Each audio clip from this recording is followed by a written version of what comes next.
about one of the questions you'd like to start with, and we'll do a draw again to see who will answer.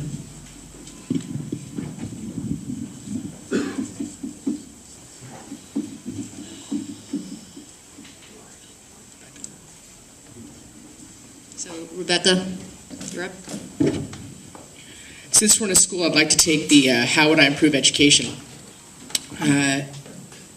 My sister's a teacher. My grandmother was a teacher. Education is very important to me. One of the things that I've talked a lot in the trail about is how much I love campaigning in the school auctions. In fact, one of my favorite campaign events that I talk about all over the district is the drag show that's in this very hall. It's kind of bummed that there isn't a drag show tonight, because I think that is like one of the best things ever, and I've dragged my folks from my wine bar to come to it as well. First of all, there's a great disparity between the school auctions in the district. Glen Park doesn't have an auction. Fairmont and Harvey Milk raise 5 figures. Alvarado raises 6 figures for their auction every year. We need to make sure that all the auctions raise 6 and 7 figures for our public schools. We need to include the folks that don't have kids to come and enjoy schools. There's a community schools program that the school district is doing, and so they're opening up school facilities for non-school programs, and I think that's a great idea, and I'd like for some of the District 8 schools to be a part of that. I've also said that I would hold my own District 8 school auction so that I can do my part to raise money for schools. I'll fight for Proposition H funding. We need to reinstate the rainy day fund. These are all things that make the schools what they are. Schools are part of our community. Kids are part of our community. And they all make, what that does is it makes San Francisco a much more livable city for everybody. And I'm going to fight like hell for every single school.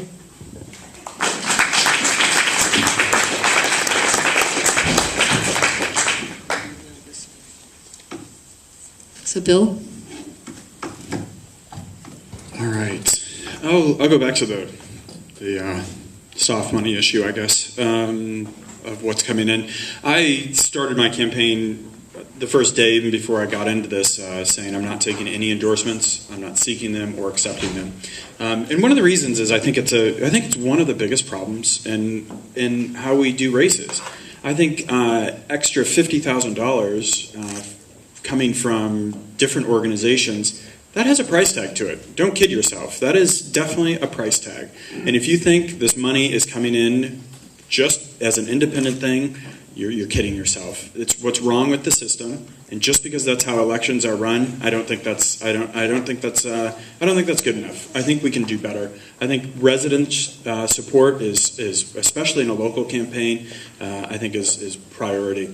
So when we see all these spending reports, and I think there's one back there as well, is that I saw on the way in. It's just, I think you have to ask yourself what price comes with that, and what favors are going to be asked for later on at City Hall.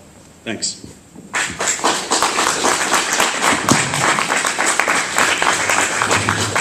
Rafael.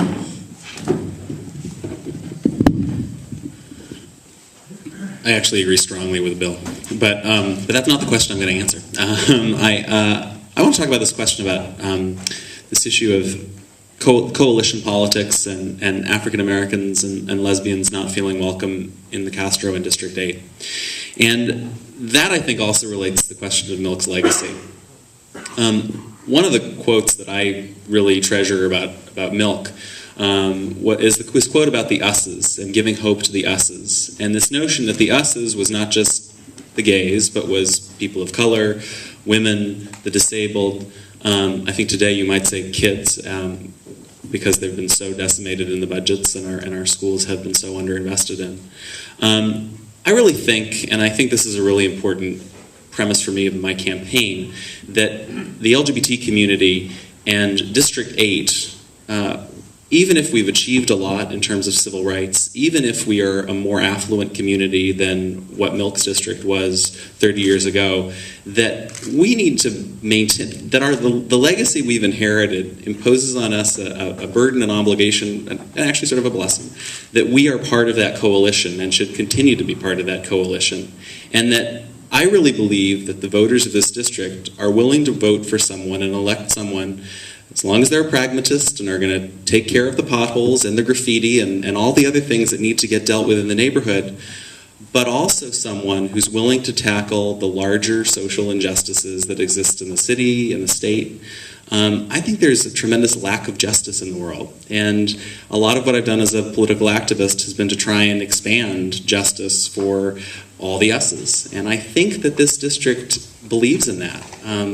And so I hope that if you do believe in that stuff, that you'll think about voting for me as your supervisor.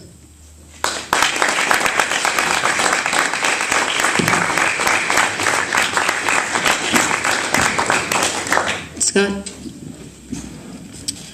Nobody took the adult store question. Shockingly. I'm going to take the alcohol fee issue. I also oppose the alcohol fee, and over the years I take a very case-by-case approach when it comes to taxes. Some people automatically support every conceivable tax no matter what. Some people oppose every tax no matter what. I take each on a case-by-case basis, and if you look at my record over the year, that bears that out. I evaluate, is this going to be good for the city? Is it going to be bad for the city? I think that the alcohol fee will end up being an indirect and actually fairly direct tax on small businesses, on restaurants, and particularly on bars and our nightlife, which right now are struggling. We put a lot of obligations on them, things like the minimum wage and paid sick leave, which I supported, and Healthy San Francisco, which I supported as well. But at some point, you end up putting too much on them. And this will be passed along from the distributors directly to, for example, the bars, and it's 3 to 5 cents a drink. They're not going to raise their drink price from $4 to $4.03. They're just going to absorb it. And so it's a tax on small business, and I think it's a bad idea.